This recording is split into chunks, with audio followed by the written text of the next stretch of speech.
गोविन्दाय नमो नमः। श्रीकृष्णाय नमो नमः। नारायणाय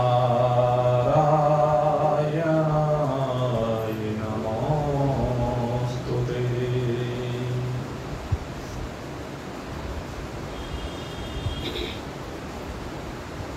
भगवान की असीम महान महती दयाद्र करुणाद्र कृपा के प्रणाम स्वरूप इस मनुष्य शरीर को प्राप्त करके हम नित्य है निरंतर दुखों से विनिर्मुक्त होकर सुख स्वरूप परमात्मा की उपलब्धि के लिए प्रयत्नरत हैं। संसार में अनेकानेक प्रकार के प्राणी हैं, लेकिन इन सब प्राणियों में जिस प्राणी के अंदर इस दिव्य शरीर को प्राप्त करके मनुष्यत्व जागृत हो गया है, वास्तव में उसी का जीवन जीवन कहलाता है। उसी का जीवन जीवित जीवन होता है। अन्यथा तो सब प्राणी केवल शरीरों की लाश को ढो रहे हैं। जीवन पर्यंत बोझ ढो रहे हैं। जैसे एक कुम्हार का गधा सारी जिंदगी बोझ ढोते ढोते मर जाता है, ऐसे ही ये पशुवत जीवन को जीने वाले केवल गृहस्थी का बोझ अपने कंधों पर रखकर उसको ढोते ढोते इस शरीर को यूं ही विषयों के अधीन कमाकर यहाँ से प्रयाण कर जाते हैं। और जो उपलब्धि भगवान ने उनको प्रदान की थी, उस उपलब्धि से विमुक्त होकर पतन की राह पर नरकों में धक्के खाते फिरते हैं। लेकिन जिसके अंदर मनुष्यत्व जागृत हो जाता है, जिसका जीवन इस शरीर के पोषण के लिए नहीं, जिसका जीवन केवल परिवार के पोषण के लिए नहीं, अपितु जिसका जीवन सब में परमात्मा को देखते हुए, सब में परमात्मा की अनुभूति करते हुए, शरीर की सीमाओं से बाहर निकलकर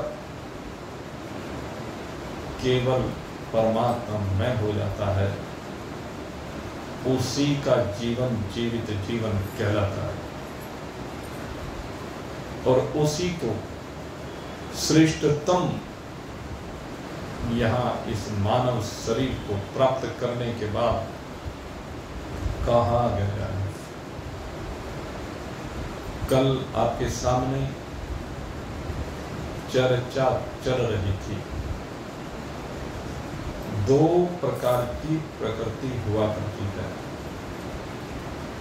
एक प्रकृति है अपरा प्रकृति और दूसरी प्रकृति है परा प्रकृति। अपरा प्रकृति जो जड़ रूपा है और परा प्रकृति वह चैतन्य स्वरूप है।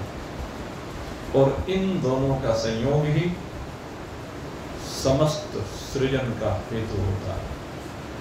इन दोनों के संयोग से ही सब कुछ का पालन होता है। और यही सब कुछ आखिर में लय को प्राप्त हो जाती है और अंत में केवल एक परमात्मा मात्र शेष रह जाता है। आज भगवान इसी विषय की चर्चा इस दिव्य छठे मंत्र में करने जा रहे हैं।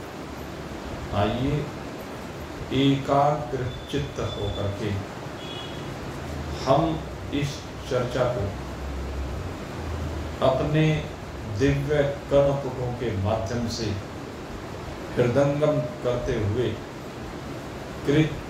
कृत्यता का अपने आप में अनुभव करके आनंदमय स्थिति को प्राप्त हो जाए।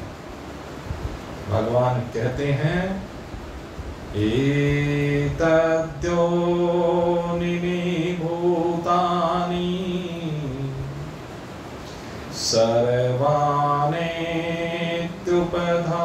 सर्वानेत्युपधारय अहं कृतस्मस्य जगतः प्रभवः प्रणस्ततः मयि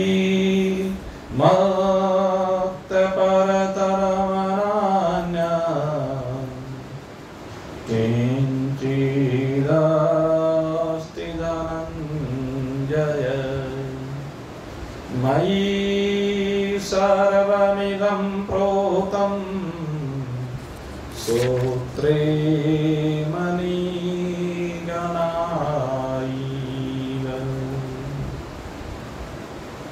भगवान कहते हैं कि जितने भी प्रकार के प्राणी हैं 14 भूमियों में 84 लाख प्रकार की योनियों में कहते हैं एतत् योनिनि भूतानि।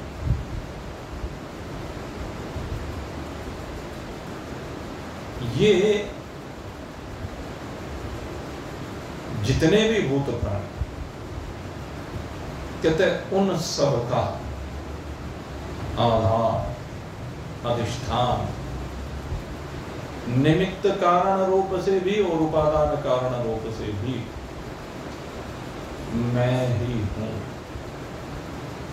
अहं कृतस्मस्य जगतः प्रभवः प्रलयस्ततः। बहुत महत्वपूर्ण बात है। चाहे इस मृत लोक में जितने भी मनुष्य हों, पशु हो, पक्षी हो, कीट पतंग हो, जलचर नभचर थलचर, कितने भी प्रकार के प्राणी क्यों ना हो, चाहे इससे ऊपर जो गुहा लोक है वहां पर रहने वाले यक्ष हों, राक्षस हों या पितरादि हों या इन पितरादि से भी ऊपर गंधर्व हों, देवता हों, अप्सराएं हों, मुख्य लोकपाल हों, स्वर्गाधिपति इंद्र हों, इंद्र के गुरु बृहस्पति हों या इनसे ऊपर महाजनः तपः, इन तीनों लोकों में विराजमान जो ब्रह्मचर्य का पालन करते हुए विभिन्न सिद्धियों से संयुक्त होकर के मैं लोक में निवास करने वाले हैं। जनः लोक में निवास करने वाले वानप्रस्थी हों और या तपलोक में जाने वाले सन्यासी हों अथवा इससे ऊपर के लोक में अर्थात सत्यलोक ब्रह्म लोक जिसको कहा जाता है, जहां पर ब्रह्मा जी निवास करते हैं, उनके साथ में रहने वाले प्रजापति आदि हूं, और कहीं कहीं पर कहा चाहे ब्रह्मा जी भी क्यों ना, या हम कैलाश की बात करें तो कैलाश में रहने वाले भगवान के गण हो, भगवान की सेवा में रहने वाले, या हम नीचे के लोगों की बात करें तो अतल वितल सुतल, तलातल महातल रसातल और पाताल, इनमें रहने वाले प्राणी हों, असुर हों, या इनमें भी अन्य योनियों में रहने वाले जो भी प्राणी हो, ये सब प्रकार के प्राणियों की बात भगवान कर रहे हैं। कहते जितने भी प्रकार के ये प्राणी हैं, और यहां तक कि कहा कि जो वृक्ष हैं, लताएं हैं, घास फूस है, पेड़ है, पर्वत है, नदी है, नाले हैं, कहते हैं जो भी कुछ दिखाई देता है, अनुभव किया जाता है, जहां तक इंद्रियों की पहुंच हो सकती है, गोचर जहां लगे मन जाई, गोचर जहां लगी मन जाई, सो सब माया जाने उगाई। यहां पर थोड़ा सा रूप परिवर्तन किया। कहते हैं हमारी जो इंद्रियां हैं और इनके जो चरागाह स्थल है, चरागाह स्थल माने इंद्रियां जहां जाकर के विचरण करती हैं, तो चरागाह स्थल कहे जाते हैं। और इंद्रियां कहां चरण करती हैं? कहते हैं जहां जहां भी पंच विषय उपलब्ध होते हैं, शब्द है, स्पर्श है, रूप है, रस है और गंध है। इन पंच विषयों में जहां जहां इनकी उपलब्धता होती है, ये इंद्रियां जाकर के मन के द्वारा प्रेरित होकर के या जीव की अभिलाषा से प्रेरित होकर के यहां पर विषयों का सेवन होता है, भ्रमण होता है। तो कहते हैं ये जो कुछ भी है, यही सब कुछ परा और अपरा, दो प्रकार की प्रकृति के रूप में कहा गया है। उसमें चाहे जड़ की बात की गई हो, चाहे चैतन्य की बात की गई हो।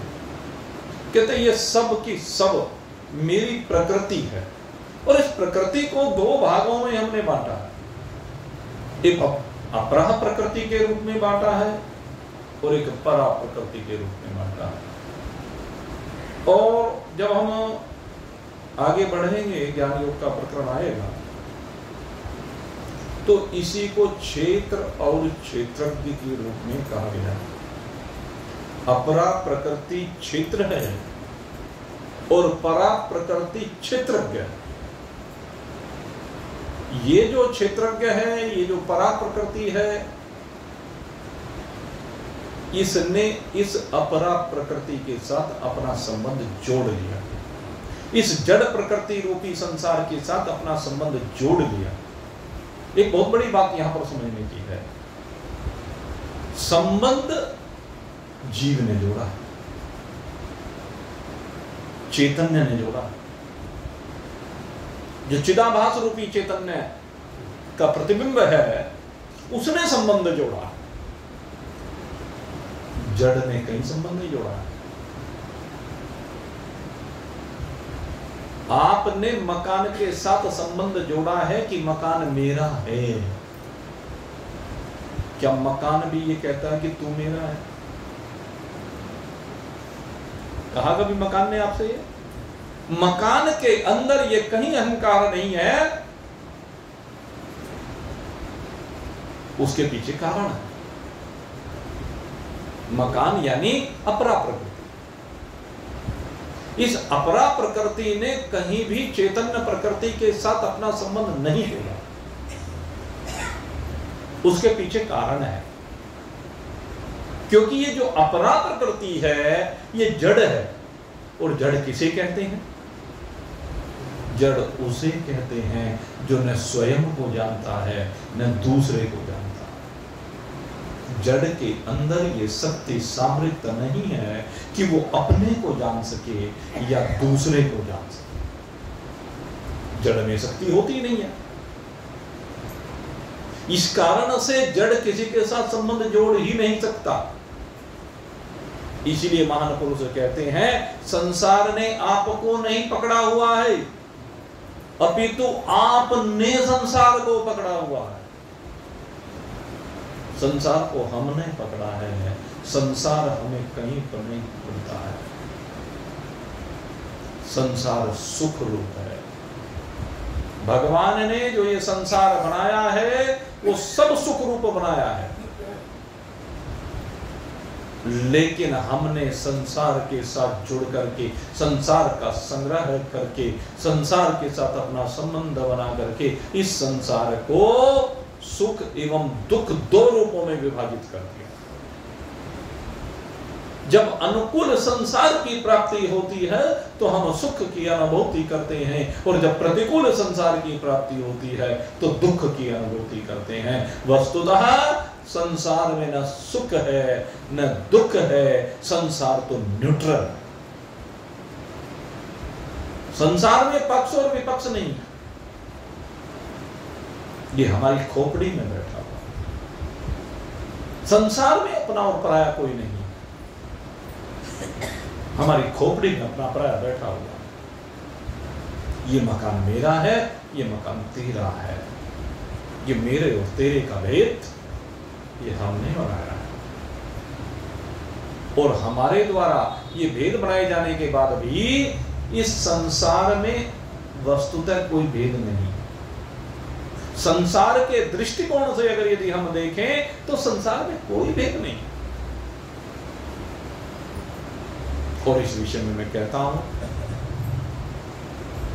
इस भूदेवी को देखिए। भूदेवी से हमारा पालन तो हो रहा है। जितना उपकार ये भूदेवी हमारे ऊपर कर रही है, इस जगत में इतना उपकार आपको अन्यत्र कहीं भी देखने को नहीं मिलेगा। भूदेवी हमारे लिए क्या नहीं कर रही है? हमारे पास जो भी कुछ है वो सब हमें भूदेवी से ही प्राप्त हुआ। आप वस्त्र पहन रहे हैं तो भूदेवी से मिलता है, आप मकान में रह रहे हैं तो भूदेवी से मिला है। आपके मकान में जो भी कुछ सामग्री है वो सब भूदेवी ने दी है। आप जो खाते हैं वो सब भूदेवी देती है आपको। आपके शरीर का पोषण भूदेवी से होता है। सब कुछ, एवरीथिंग आपको भूदेवी से मिल रहा है। लेकिन भूदेवी ने कहीं भी आपके साथ अपना संबंध नहीं बनाया। भूदेवी ने कभी किसी के साथ कोई संबंध न बना करके कोई विभाजन नहीं किया। हमने भूदेवी को टुकड़ों में, खंडों में बांट दिया, लेकिन हमारे बांटने से भी भूदेवी बढ़ती नहीं है। भूदेवी कहीं नहीं बढ़ती। अगर भूदेवी बढ़ जाए तो फिर तो जब भूकंप आए तो फिर तो वो अपनों को बचा ले और गैरों को निपटा दे। जिससे वो द्वेष करे, जिसे वो पराया समझे, उसी के घर में भूकंप आए। लेकिन कभी आता देखा है क्या ऐसा? जब भूकंप आता है तो सारी धरती हिलती है। फिर कोई आए, गरीब हो, अमीर हो, भक्त हो या शैतान हो, उसकी दृष्टि में सब एक, क्योंकि वो सम दृष्टि रखती है। भूदेवी की दृष्टि समदृष्टि है और समान रूप से वो सबको सब चीजें उपलब्ध करा रही है। और वो भले ही जो सामग्री हमें उपलब्ध करा रही है उसमें ऊपर वालों की सहायता लेती हो। अब अगर यदि हम चिंतन करें, हम भूदेवी जो भी कुछ हमें प्रदान कर रही है, अगर जल ना हो तो भूदेवी हमें कुछ प्रदान कर पाएगी क्या? जब भूदेवी के साथ जल का संयोग होता है तभी किसी भी बीज को आप बो लीजिए, किसी पौधे को लगा लीजिए, उसके अंदर रस तभी आएगा जब जल का संयोग होगा। बिना जल के संयोग के रस का प्रवाह किसी भी वस्तु में नहीं हो सकता। किसी सब्जी में रस नहीं हो सकता, किसी फल में रस नहीं हो सकता। जितने भी पदार्थ, खाद्य पदार्थ हैं, उनमें अगर रस का प्रवाह हो रहा है तो कहां से हो रहा है? जल से हो रहा है। लेकिन कहते हैं जल का सहयोग तो ले ही रही है पृथ्वी, उसके साथ साथ उसको अग्नि भी चाहिए, उसे सूर्य का प्रकाश भी चाहिए। जब तक सूर्य का प्रकाश नहीं होगा सारी वनस्पति सूख जाएगी, सारी वनस्पति मुरझा जाए, क्योंकि ऊर्जा चाहिए। अनंत ऊर्जा का जो स्रोत है प्रकृति में, वो सूर्य नारायण है, तो उनका भी सहयोग होगा। और वो भी कहीं किसी के साथ भेद नहीं कर रहे हैं। न भूदेवी ने भेद किया है, न जल ने भेद किया है। नदी में बहता हुआ जल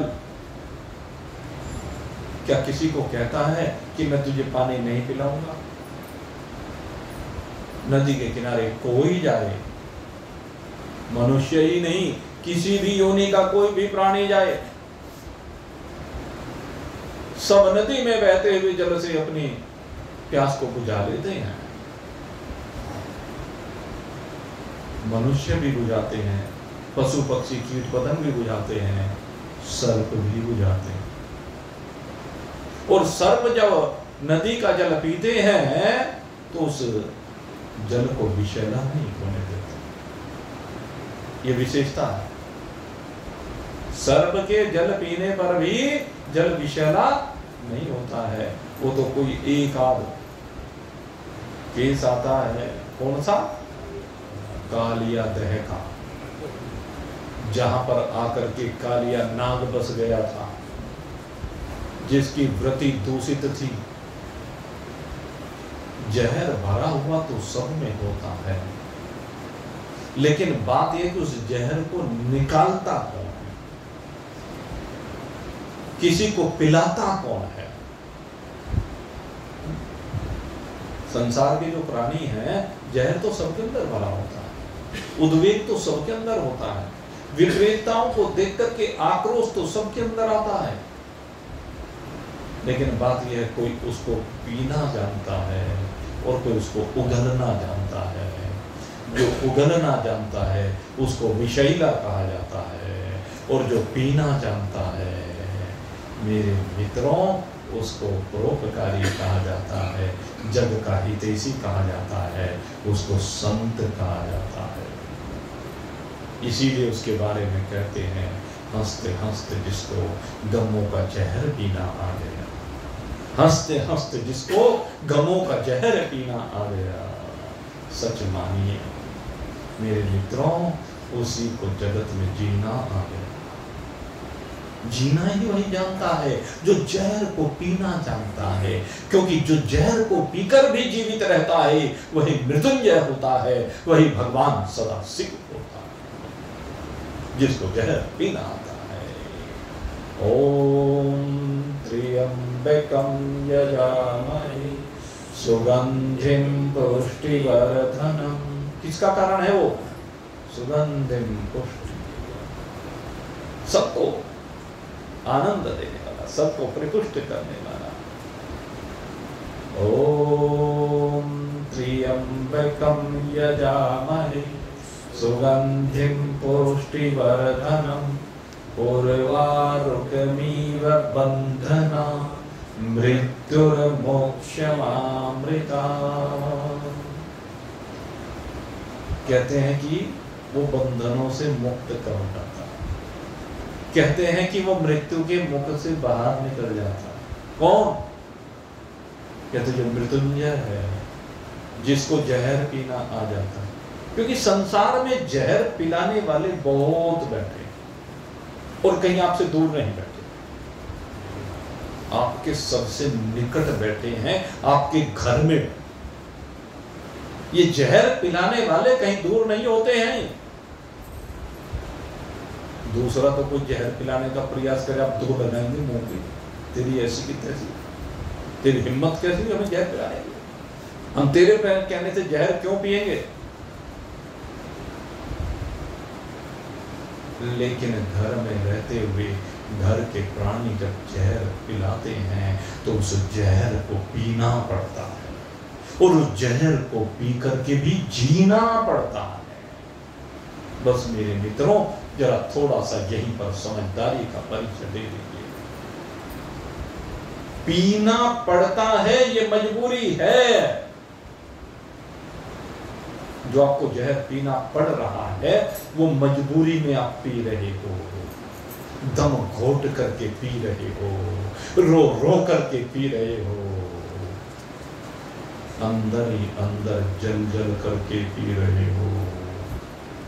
लेकिन भगवान सदाशिव कहते हैं नहीं, अपने को बदलो, अपने में परिवर्तन लाओ।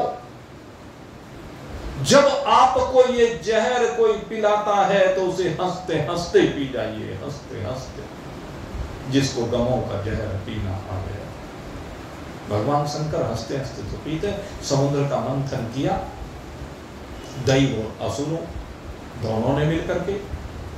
ये देव और असुर कौन है?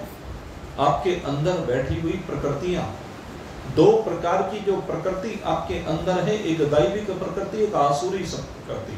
आगे आएगा देव, ये देवासुर संपदा, आगे इसकी भी चर्चा हो। तो दो प्रकार की संपदा होती है, भी संपदा कहा, असुर आसुरी भी संपदा कहा है भगवान ने। आगे जब आएगा उसको भी परिभाषित करेंगे। तो दो प्रकार की वृत्ति है, एक दैविक वृत्ति है, एक आसुरी वृत्ति है। और जब आसुरी वृत्ति हावी होती है तो हम संसार को जहर पिलाते हैं, और जब दैविक वृत्ति हमारे अंदर स्फुरित होती है, उसका विद्य होता है, तो हम दूसरे को अमृत पिलाते हैं। मेरे मित्रों, आपकी प्रकृति दैविक हो, आप दूसरे को अमृत पिलाने वाले हों, किसी को जहर पिलाने वाले ना हो, ये कड़वे बचनों के जहर पिलाने वाले आप ना हो। आप अपने ऊपर ये नियंत्रण करें, पहली बात ये अपने में ये परिवर्तन करें कि आपको किसी को जहर नहीं पिलाना। और दूसरा परिवर्तन क्या करना है? कहते हैं ठीक है, आपने अपने ऊपर तो प्रतिबंध लगा लिया, अपने आप को तो बांध लिया, अपने आप तो आपने धैर्य धारण कर लिया, लेकिन दूसरे का क्या? कहते जब दूसरा जहर पिलाए तब क्या? तो कहते हैं भगवान सदाशिव की शरण में चले जाइए। भगवान सदाशिव कितने श्रेष्ठ हैं, कितने महान हैं मेरे मित्रों, उनकी तुलना जगत में किसी से नहीं हो सकती। क्यों नहीं हो सकती? कहते जब देवासुर दोनों ने मिलकर के समुद्र का मंथन किया, और समुद्र का मंथन किस लिए किया? कि हमें अमृत की प्राप्ति होगी।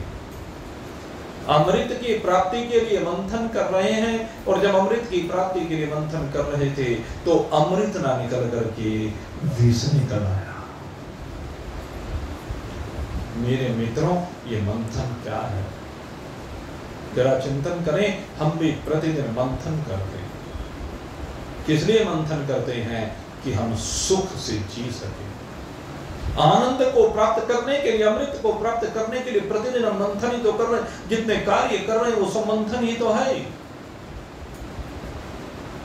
तो जो मंथन हम कर रहे हैं, उस मंथन के किए जाने पर अगर अमृत की जगह विष निकल आए तो तब क्या करें? अब विष तो निकल आया, और विष भी कितना, कहते हैं बस इतना विष कि जब वो निकला उसको हलाहल विष नाम दिया गया। कहते हैं उस हलाहल विष के प्रभाव से सारा जगत त्रस्त होने लगा, सारा जगत जलने लगा। उसके अंदर इतनी अग्नि थी कि वो सबको जलाने लगा। और जब सब संतप्त हुए, सब जलने लगे, तो गए सब भगवान की शरण में। कहने लगे प्रभु आपने कहा था समुद्र का मंथन करो, आपने हमें कहा था कि समुद्र का मंथन करके आपको अमृत मिलेगा, लेकिन ये तो विष निकल आया। जब ये विष हमें जला रहा है, इस विष के कारण से हम सब जल जाएंगे, मर जाएंगे, जल करके फिर अमृत किसको मिलेगा? भगवान कहने लगे तुम्हें ही मिलेगा। कहते हैं क्या मतलब? कहते हैं इससे जलना नहीं, इसको पीने की कला सीखनी है। इस विष के द्वारा जलन की अनुभूति मत करो।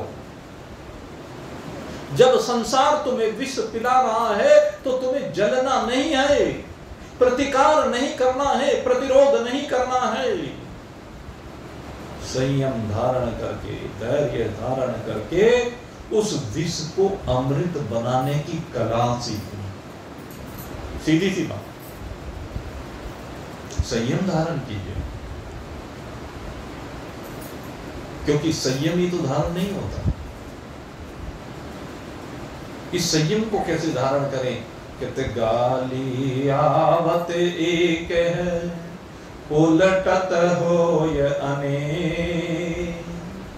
गाली आवत एक है, उलटत होय अनेक। कह कबीर मत उलटिए, कह कबीर मत उलटिए। वही एक की एक, वही एक की एक। दूसरे ने आपको जलाने के लिए विष उगला और प्रत्युत्तर में आपने भी विष उगल दिया, तो विष 2 गुना हो गया।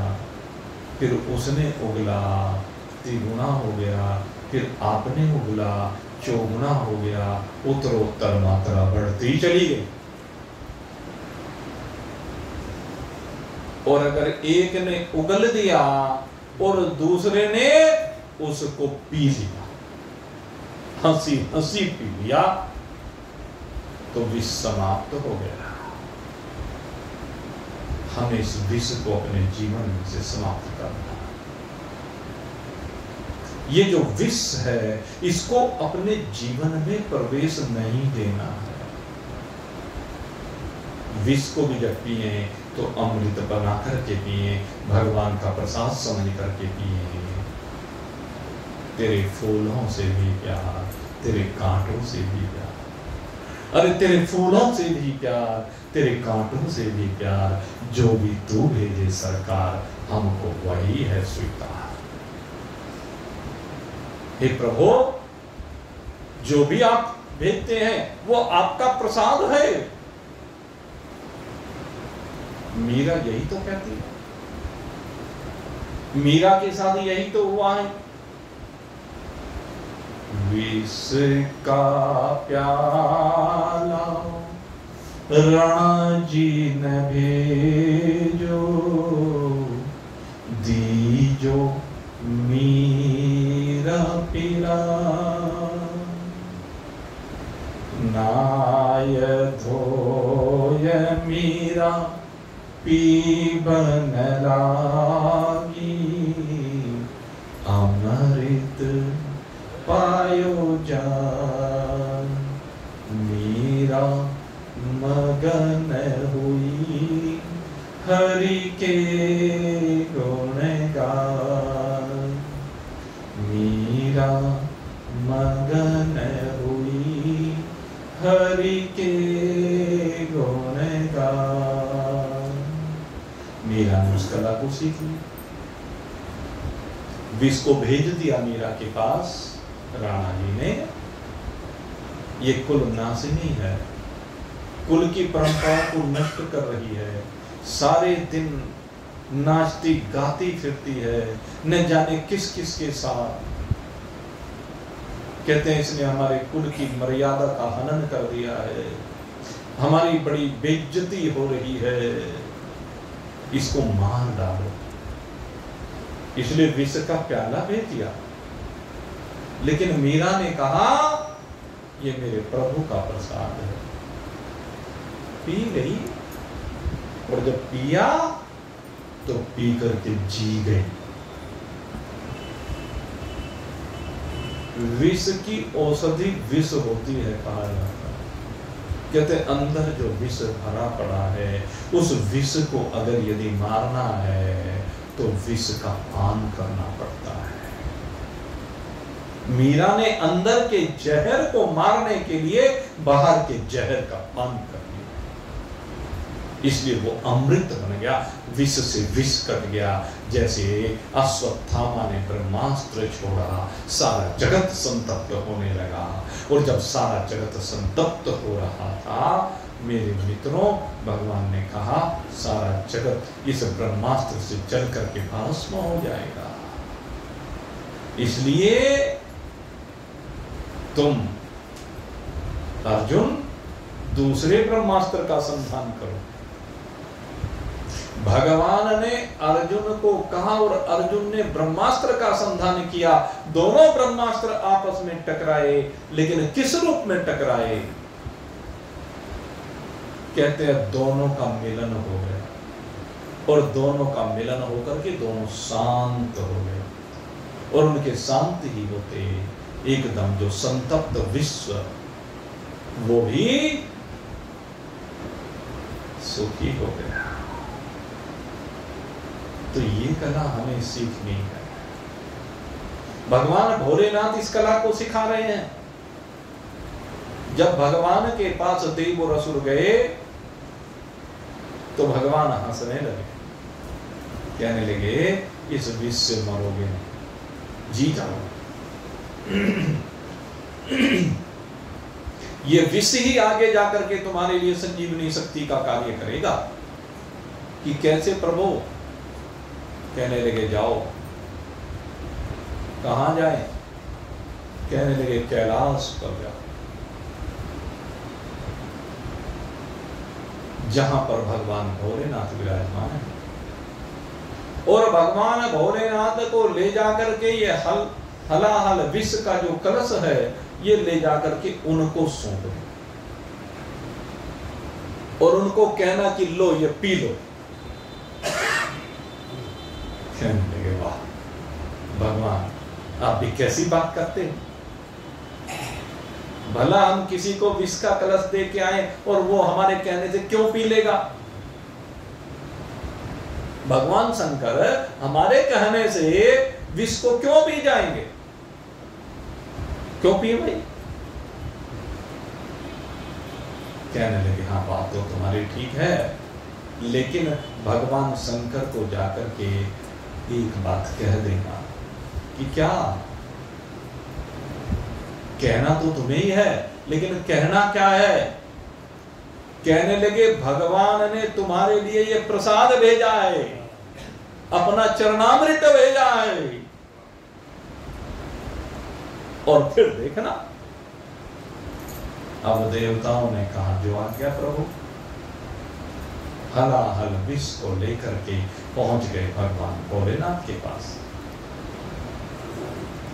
और भगवान भोलेनाथ को ले जाकर के वो कलश प्रदान किया। भगवान भोलेनाथ ने पूछा क्या है? कहने लगे ये भगवान श्री हरि नारायण ने अपना चरणामृत इस कलश में आपके पास भिजवाया है और कहा है कि भगवान भोलेनाथ इसका पान करें। कहने लगे अरे आज कैसी कृपा की है मेरे ठाकुर जी ने, आज कितनी दया की है मेरे ठाकुर जी ने कि मेरे लिए अपने चरणों का चरणामृत भेजा है। लाओ जल्दी करो। और शीघ्रता के साथ उस कलश को लिया और कलश को लेकर के घटाघट पी गए। उन्होंने क्या पिया? विष पिया क्या? भगवान भोलेनाथ ने विष नहीं पिया। छोटे से भगवान कृष्ण ने भी पूतना के स्तनों पर लगा हुआ ये हलाहल विष नहीं पिया, ये विष था। उन्होंने भी विष का पान नहीं किया, अपितु एक माता अपने हृदय से लगा करके जो दुग्ध पान कराना चाहती थी, भगवान ने पूतना के हृदय से लग करके उसके दुग्ध का पान किया, मातृत्व का सुख उसको प्रदान किया। जब विष का पान कराना चाहा तब भगवान ने नहीं पिया, कहने लगे तेरा तुझको अर्पित, क्या लगे तेरा विष तुझी को मुबारक। मैं तो यहां अमृत पीने के लिए आया हूं, या दूसरे शब्दों में कहूं तो भगवान ने भी उस हलाहल विष को, जब उसके स्तन पर विष लगा हुआ था और भगवान जब पान कर रहे थे, तो ऐसा कैसे हो सकता है कि उसके स्तन पर लगा हुआ विष का पान भगवान ने ना किया हो। कहते हैं भगवान ने विष का पान तो किया, लेकिन कैसे किया? कहते अमृत बना करके किया। ये अंतर है। और भगवान यही हमें समझा रहे हैं कि जब आपको दूसरा कोई विष परोसे, विष पान करने के लिए आपके पास भेजे, ये आपकी परीक्षा की घड़ी है। जब दूसरा कोई आपको विष पान कराना चाहता है, आपका भाई विष पान कराना चाहता है, आपका बेटा विष पान कराना चाहता है, आपके पति पत्नी विषपान कराना चाहते हैं, सगे साले संबंधी विषपान कराना चाहते हैं, यही तो कराते हैं विषपान संसार।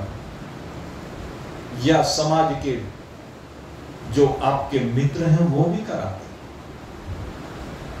आप देख लेना, जब भी आप अपने जीवन के ऊपर दृष्टि डाल करके देखेंगे तो आपको विषपान कराने वाले जो आपके संबंधी हैं, आपके निकट रहते हैं, आपके प्रिय हैं, जिनको आपने अपना माना है, जिनके साथ आपने एक संबंध जोड़ा है, वही आपको विषपान कराते हैं। रोज विषपान उन्हीं के माध्यम से होता है। अब आपके अंदर ये कला होनी चाहिए, एक साधक के अंदर ये कला होनी चाहिए, एक सत्संगी के अंदर ये कला होनी चाहिए कि जब वो आपको विषपान कराना चाहते हैं तो समझ लेना भगवान आज आपकी परीक्षा ले रहा है। ये अब आपकी परीक्षा की घड़ी है। मात्रा स्पृशास्तु कौन्तेय शीतोष्ण सुख दुख आगमः पायिनो अनित्य तास्तिते भारत। ये सब आने वाले हैं और जाने वाले। जो कटु वचन आए हैं वो आए और गंगा की धारा की तरह से कब आपकी आंखों से ओझल हो गए आपको पता नहीं। गंगा में जो जल आपकी आंखों के सामने अभी अभी आया है वो क्षण मात्र भी नहीं लगते आपकी आंखों के सामने ओझल हो जाता है। भले आपको लग रहा हो कि गंगा जल स्थिर है निरंतर, आप देख रहे हैं मेरे मित्रों, ये सब आने वाला है, जाने वाला है, अनित्य है, तास्तितिक स्वभावतः। इसलिए इसको तो सहज भाव से सहन कर, सहज होकर के सहन कर। सहजता ही सबसे बड़ी बात हुआ करती है। जो सहज होता है वही जब परीक्षा होती है तो उस परीक्षा में सफल होता है। जो असहज होता है वो परीक्षा के आने पर फेल हो जाता है। सहज भाव से परीक्षा देना सीखिए, सहज भाव से जहर को पीना सीखिए। और तरीका क्या है? प्रतिकार नहीं। मैं क्यों सुनूं? मैं तो 2 की 4 सुना ले। मैं खूब जहर निकालते रहो, मतते रहो, निकालते रहो, मतते रहो, निकालते रहो। होगा क्या? वो सामने वाला ही थोड़ा ना परेशान होगा, उससे ज्यादा तो आग तेरे अंदर लगी हुई है। उसे तो पता नहीं जला रही है कि नहीं जला रही है, लेकिन तुझे जरूर जला रही है। जो विष वमन करता है उसको ही आग जरूर जलाती है।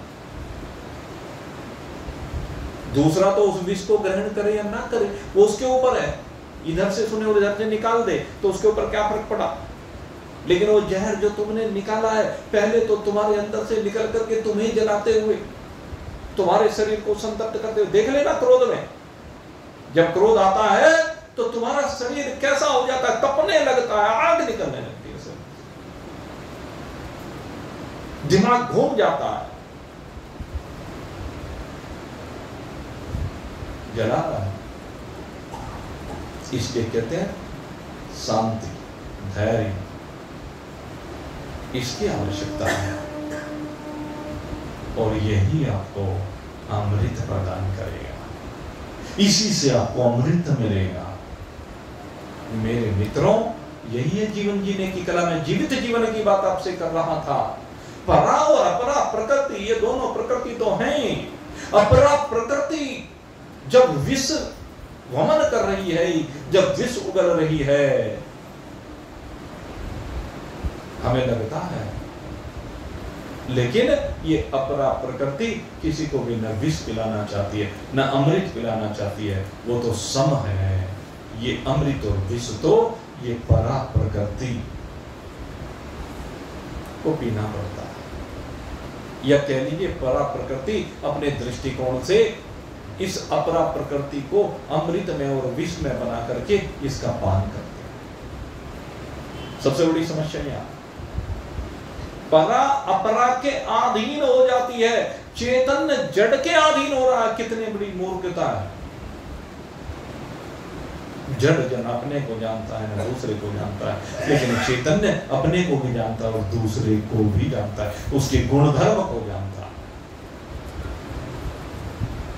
कोई असुर प्रकृति का प्राणी आपके सामने आए, क्या आप नहीं जानते हैं कि यह असुर है? जब आपको पता है ये असुर है, तो असुर का काम तो धृष्टता करने का ही है। जो धृष्टता करता है वो असुर है, लेकिन उसकी धृष्टता के बदले में आपने भी धृष्टता ही की, तो आप कौन हो गए? आप सत्संगी रह गए क्या? आप साधक रह गए क्या? उसके साथ आप भी दुष्ट ही हो गए, आप भी दृष्ट ही हो गए। आपके बीच में कोई डिफरेंस नहीं रहा। डिफरेंस कब है? ये बात मैं साधकों के लिए बता रहा हूं। और आप सब साधक हैं। अपनी तुलना आम सांसारिक मनुष्य शरीर धारण करने वाले पशुओं से मत कीजिए। ये तो पशु हैं, पशुओं का काम तो लड़ने का है।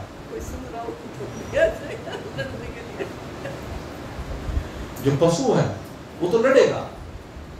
आप सत्संगी हैं, आप साधक हैं। साधक को ही संत कहते हैं। और संत का धर्म है संत न छोड़े संत ही, संत न छोड़े संत ही, कोटिक मिले असंत।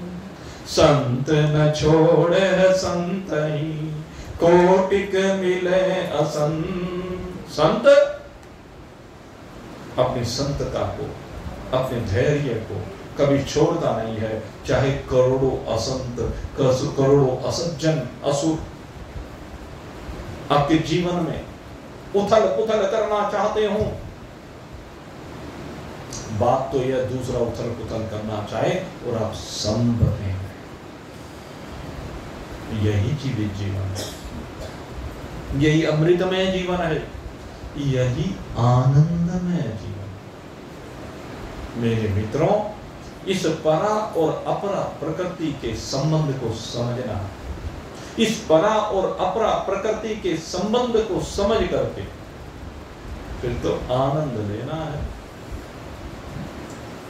परा और अपरा प्रकृति के संबंध को समझ करके आपको इस अपरा के संबंध से मुक्त होना और अपरा के संबंध से मुक्त होकर के परमात्मा संबंध स्थापित करना है, जिससे आपका जीवन अमृतमय हो जाएगा, आनंदमय हो जाएगा। यही दिव्यता आपके जीवन में होनी चाहिए। मेरे मित्रों, आप सभी के लिए हम तो बारंबार यही प्रार्थना करते हैं। हम आप सभी के लिए बहुत बहुत शुभकामना करते हैं। आपका जीवन आनंदमय हो। आप सभी के लिए बहुत बहुत शुभकामना करते हुए आज यहीं पर इस अमृतमय सत्संग को विश्राम दे रहे हैं और परसों फिर आपकी सेवा में उपस्थित होंगे। कल जो ये भाई शिव कुमार राम कथा कर रहे हैं, तो कल वहां पर पहुंचेंगे। कल मन है कि उस कथा में जाकर के जो भी प्रसाद संभव होगा वो प्रसाद आप लोगों को वहीं पर प्रदान करने का प्रयास करेंगे। तो आप सब लोग भी जो उस प्रसाद को ग्रहण करना चाहते हैं, सब सादर निमंत्रित है। बोलिए सच्चिदानंद भगवान